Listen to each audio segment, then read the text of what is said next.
Hello बच्चों, let's see this question. Question क्या है? Questions asked in the previous 10 years exams. ये कौन सा क्वेश्चन है कि जो पिछले 10 साल एग्जाम के पिछले 10 ईयर्स एग्जाम्स में से पूछा गया है, उनमें से वन ऑफ दी क्वेश्चन है ये।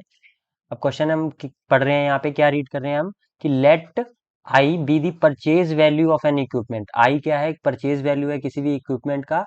And V of small T B क्या है? The value after it has been use for T years. अगर हमने किसी भी इक्विपमेंट को टी ईयर्स तक यूज किया तो वी ऑफ टी जो उसका एक फंक्शन रहेगा कुछ भी, वो उसका वैल्यू है। The value V of T depreciates. ये जो वैल्यू होती है डेप्रिशिएट हो रही है, मतलब कम हो रही है एट अ रेट, किसी पर्टिकुलर रेट पे कम हो रही है, गिवन बाय डिफरेंशियल इक्वेशन।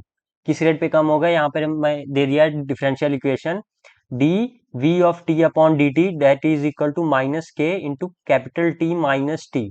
ठीक है, वेयर के इज ग्रेटर देन जीरो, के की वैल्यू क्या ग्रेटर देन जीरो है, इज ए कांस्टेंट, वही कांस्टेंट है। एंड जो कैपिटल टी है, capital T T is the total life in years of the equipment. Capital T क्या है हमारे पास? टोटल लाइफ जो भी है इक्विपमेंट की, वो वाला टाइम है। देन द स्क्रैप वैल्यू पता करना है, V of total T of the equipment is, उसका हमने वी ऑफ कैपिटल टी की वैल्यू पता करनी है। नीचे हमारे पास 4 ऑप्शन है। क्वेश्चन 2010 एआई ट्रिपल ई के एग्जाम में पूछा गया है। क्वेश्चन हम करते हैं स्टार्ट। सबसे पहले हमारे पास यहाँ पे गिवन क्या है? हमारे पास गिवन है कि जो इसका रेट ऑफ जो ये है ना, डेप्रिसिएशन है। ठीक है, ये हमारे पास डिफरेंशियल इक्वेशन की फॉर्म में दिया हुआ है, ये गिवन है। इसको हम यहाँ पे देखते हैं। ये हमारे पास क्या है? डी ऑफ क्या है हमारे पास? V of T upon D T that is equal to, ये किस चीज के इक्वल है हमारे पास? Minus K into capital T minus T, ये इस चीज के इक्वल है। यहाँ से हम क्या करते हैं? डी ऑफ वी टी निकालते हैं। जब हमने डी ऑफ वी टी निकाला, यहाँ पर हमारे पास क्या आ जाएगा? D of we T, okay, small T है हमारे पास यहाँ पे वैल्यू। ठीक है, ये चीज आ जाएगी हमारे पास minus K into capital T minus T और into D T. Okay, next step हमारे पास यहाँ पे क्या होगा? अब हम नेक्स्ट स्टेप में हम करते हैं, इसको इंटीग्रेट करते हैं बोथ साइड्स में। यहाँ लिखते हैं ऑन इंटीग्रेटिंग, इंटीग्रेटिंग क्या कर रहे हैं? इंटीग्रेशन कर रहे हैं, इसकी इंटीग्रेट कर रहे हैं बोथ साइड्स पे। जब दोनों तरफ इसका क्या करेंगे? हम इंटीग्रेशन करेंगे तो हमारे पास क्या मिलेगा? वी गेट, ठीक है, लेफ्ट हैंड साइड और राइट हैंड साइड हमने इसको इंटीग्रेट किया तो V of T small T वाला that is equal to minus K into capital T minus T, इसका स्क्वायर हो जाएगा। अपॉन में क्या रहेगा हमारे पास? 2 into minus one, okay, plus C, कोई कांस्टेंट यहाँ पे आ गया।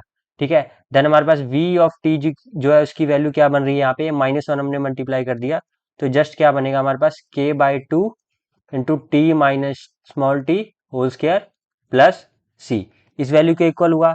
अब अगर हम क्या कर रहे हैं, जो t जो ले रहे हैं हम वो क्या ले लेते हैं? जीरो ले लेते हैं, स्मॉल t की value at T equal to zero. ठीक है, टी इक्वल टू जीरो, और तब हमारे पास v ऑफ टी की जो वैल्यू बनेगी, जो स्टार्टिंग में है उसकी जो परचेज वैल्यू है वो है, स्टार्टिंग में क्या था? ये आई के इक्वल था परचेज वैल्यू। तो टी इक्वल टू जीरो देखेंगे तो ये वैल्यू आई बनेगी हमारे पास।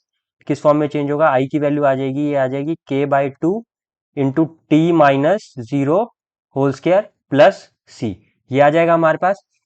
नेक्स्ट स्टेप हमारा क्या रहेगा? यहाँ से हम सी की वैल्यू निकालते हैं, कांस्टेंट की वैल्यू निकालते हैं। तो कांस्टेंट हमारे पास बनेगा C is equal to I minus K by two T square, ये इस चीज के इक्वल बना। तो v ऑफ टी हमारा, v ऑफ टी क्या बनेगा? यहाँ पे c की वैल्यू पुट करेंगे हम, इस इक्वेशन में हमने यहाँ पे कैपिटल C की वैल्यू पुट कर दी है। तो क्या बनेगा? कांस्टेंट की वैल्यू पुट करने पे k by two into T minus T whole square plus I minus K by two T square, ये इस चीज के इक्वल आया। हमें मेन पता क्या करना था? इसकी वैल्यू हमें पता करनी थी, v ऑफ कैपिटल टी हमें पता करना था कि v ऑफ कैपिटल टी की वैल्यू हमें पता करनी थी। जब इक्विपमेंट का पूरा लाइफ टाइम खत्म हो जाएगा उस टाइम पे उसकी जो स्क्रैप वैल्यू है वो पता करनी है। तो ये हमारे पास क्या आ जाएगा नाउ? तो इसकी वैल्यू जो हमारे पास बनेगी that is equal to I minus K by two T square, ये इस चीज के इक्वल आया। ये हमारा आ गया हमारे पास आंसर, जो v ऑफ कैपिटल टी है that is equal to I minus K by two T square. Option number कौन सा है? Option number A, option number A is right, I minus K T square by two. I hope you have understood the question. Best of luck.